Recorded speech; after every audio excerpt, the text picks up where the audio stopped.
The limits of my language mean the limits of my world. Here's a question that's been bothering me. Why do some people push through the hardest stages of learning a new language, while others give up at the exact same point? It's not really about talent. All humans are so innately hardwired for language that they can no more suppress their ability to learn and use language than they can suppress the instinct to pull a handbag from a hot surface. In The Dip, Seth Godin writes about when to quit and when to continue. Winners quit fast, quit often, and quit without guilt. But winners don't quit in the temporary dip. Many language learners are doing the opposite. They stick with boring textbooks and ineffective apps for months, then quit the entire language right when they're about to break through to the next level. Today we're going to figure out if you're in a temporary dip that leads somewhere, or if you're really in a dead end. Because sometimes the best thing you can do is quit, just not in the way you think. So what exactly is the dip?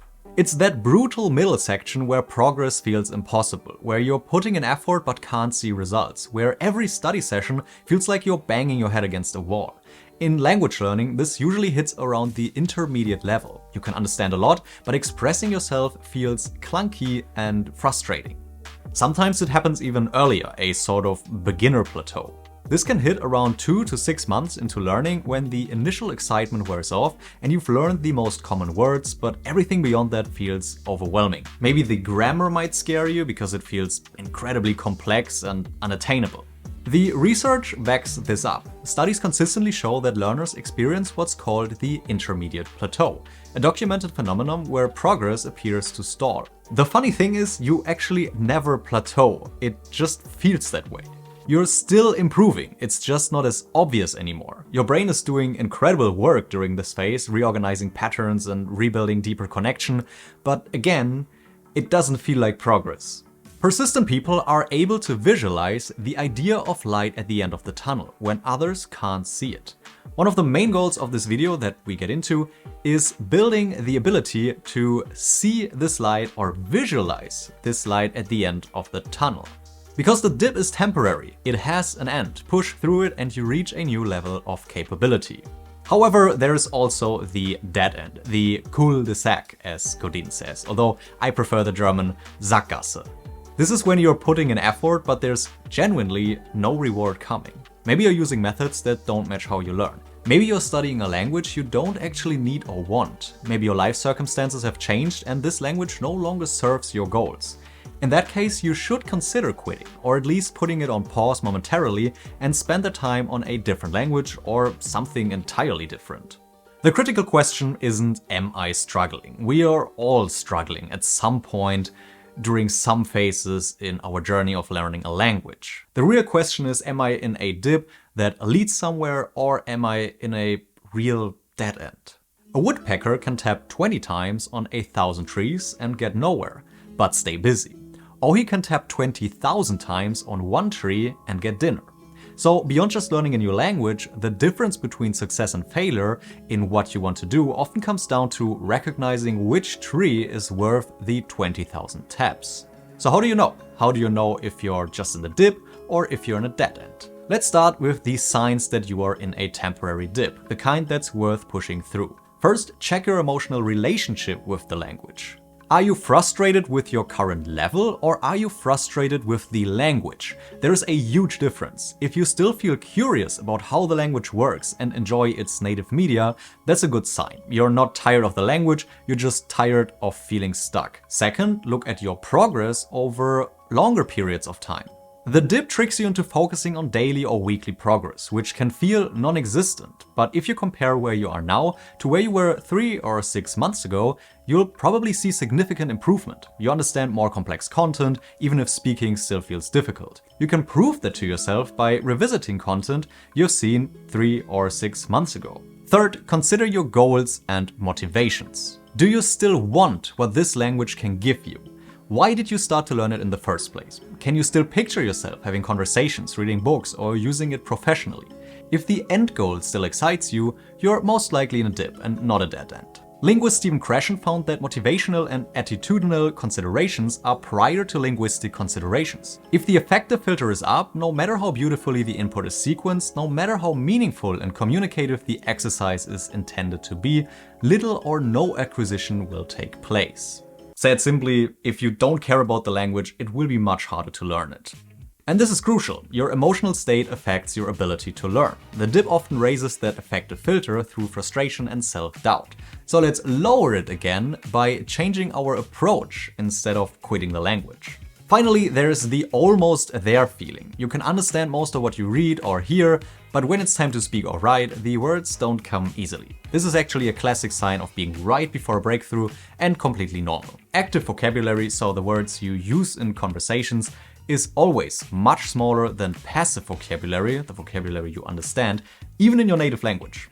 And how do you know if you're in an actual dead end, the cul-de-sac, where continued effort won't lead to meaningful progress?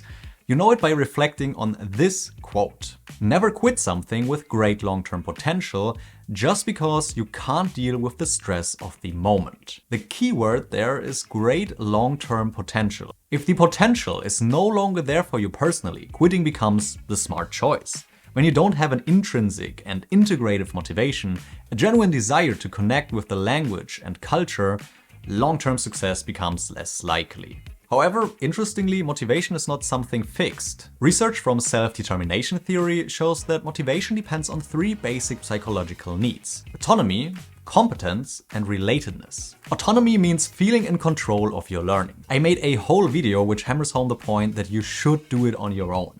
You should be in charge. Are you choosing your own materials and methods, or are you following someone else's rigid curriculum? Competence is about the feeling of getting better, or at least about the feeling of having or developing some kind of competence in the language you're learning. This is probably the area you're struggling with, and it's the area that the dip attacks. And relatedness is whether this language connects to your identity, your relationships, or your goals. Good news, all three of these needs can be restored, and it's not that hard. Start with autonomy. If opening your study materials feels like a chore, that's your brain telling you something important. Quit methods that feel like punishment. Language learning should feel challenging, not torturous. Quit content that doesn't interest you. Again, you are in charge. Win competence back by lowering the difficulty temporarily. Find content that is slightly below your level, where you understand, let's say, 95%. This rebuilds confidence and reminds you that you actually know quite a lot. The challenge is in finding content at the right level that also matches your interest. This is where tools like Lengia become invaluable. Nate, a Lengia user, had a long story to share about his frustration with learning Japanese and how Lengia changed this. I've been struggling through my Japanese language journey for nearly 3 years now, and while I have amassed nearly 2,500 words of vocabulary, I still have really felt like a beginner until recently. My goal is to get to a point where I can play my games in Japanese without having to constantly stop and take pictures to look up words, etc. Even at 2,500 words, I still feel lost in Japanese. After reading my first story on Lengia, I already feel so much more confident in my knowledge and my ability to actually understand what I'm reading. Lengia helps you by simplifying web articles, books, and YouTube transcripts to your level, and you automatically get daily text that match both your current level and your personal interests. Instead of struggling with content that's too hard or getting bored with content that's too easy, you can find that sweet spot where learning feels natural and engaging. Clicking on words and sentences gives you translations for parts you don't understand, and you can create multimedia flashcards with a single click. So that's how you win back competence. Winning back relatedness is even easier.